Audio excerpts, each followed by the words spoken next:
Olá! Nosso tema hoje em Conversas Íntimas é sobre a palavra, né? Os curtos circuitos que as palavras podem dar tanto no corpo quanto na mente. Todo mundo sabe que as palavras têm força, as palavras têm poder, as palavras fazem elo, as palavras desfazem elos, que há vários tipos de palavras, palavras esvaziadas, palavras plenas, palavras que acariciam, abraçam, beijam, palavras que afastam, né? Palavras que machucam, palavras que são mortíferas e palavras também que salvam o sujeito, né? Além das palavras que podem alterar toda a biofísica e química de um indivíduo. Vamos dar uns exemplos de palavras para vocês entenderem. Mas antes disso, a gente tem que dizer que as palavras afetam tanto o sujeito porque elas vão incidir sobre as emoções do sujeito. E as emoções têm a capacidade de alterar e de fazer curto-circuito num indivíduo, né? É por isso que as palavras ganham força e ganham poder, porque elas incidem naquilo que é subjetivo no sujeito e que pode tomá-lo como um todo.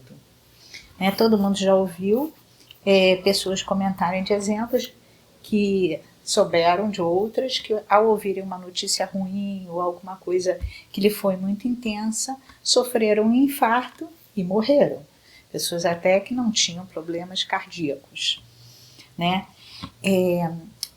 Também podemos pensar, né, nas palavras, assim, teve um texto do Rubem Alves, que é um sujeito que vai na casa de umas pessoas jantar e é servido um jantar super saboroso.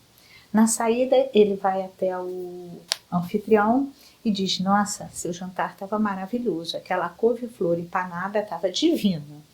Ao que o anfitrião responde: não, aquilo não era couve-flor empanada, aquilo era miolo de macaco.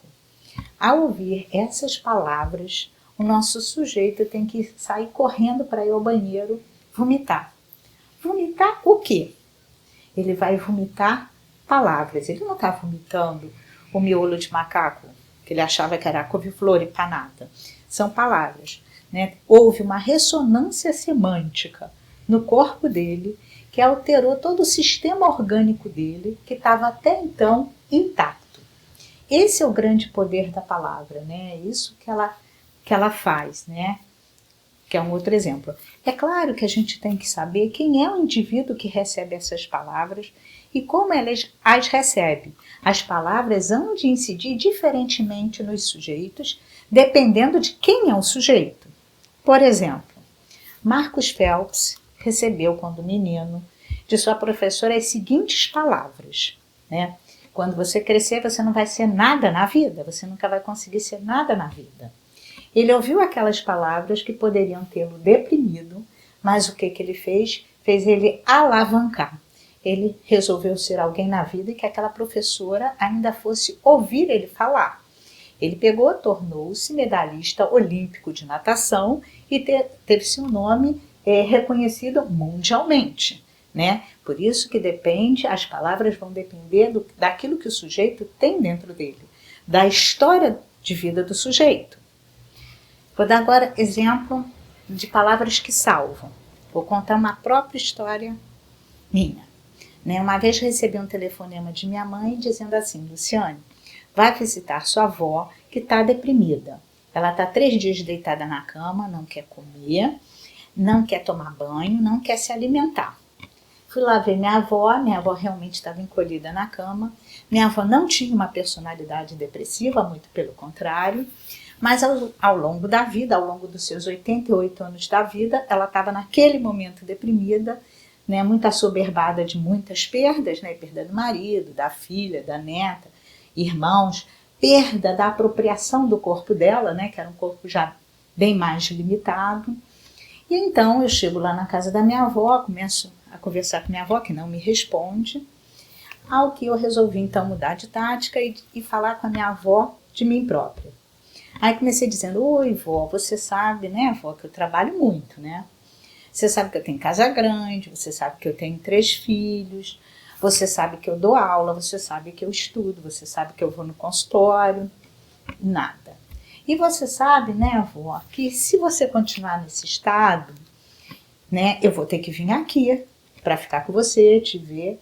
E se você continuar nesse estado, você vai me dar muito mais trabalho. Ao ouvir essas palavras, a minha avó abre o olho e senta. Pedimos à acompanhante que viesse com um copo de leite e a partir daí nunca mais ela deprimiu. Ela não queria dar mais trabalho à neta dela e por isso tira ela daquele estado e a transporta para outro.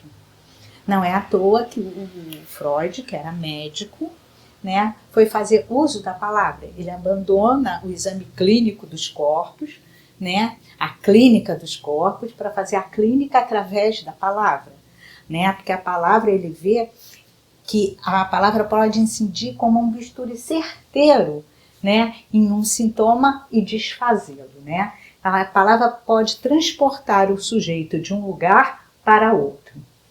Um último exemplo, para fechar, para vocês não ficarem aí cansados de tanto me ouvir. Vou contar um exemplo. Chega no consultório, um rapaz de 17, não, ele tinha 27, mas ele conta que quando ele tinha 17, ele teve crises convulsivas e começou a tomar um remédio que tomava até então. Ele teve que passar por várias privações, privação de não podia surfar, não podia discoteca, não podia dirigir, não podia beber, não podia uma série de coisas, até a idade de 27 anos. E ele, ao falar, a palavra sempre há de suplantar o próprio sujeito. Ele conta que, aos 17 anos, ele se viu desejante de um outro rapaz. E aquilo era extremamente proibido dentro da família dele, que era uma família tradicional católica que não admitia esse tipo de coisa. E dentro daquele conflito todo, ele teve a primeira crise convulsiva. Foi levado a um neurologista, fez-se todos os exames, não se constatou nada nesse rapaz, mas como ele teve 3 crises convulsivas, decidiu-se medicá-lo e que ele vinha se medicando até então. Se ele tivesse feito a análise antes, possivelmente ele não teria passado esses 10 anos de privação e esses 10 anos com esses medicamentos todos, né?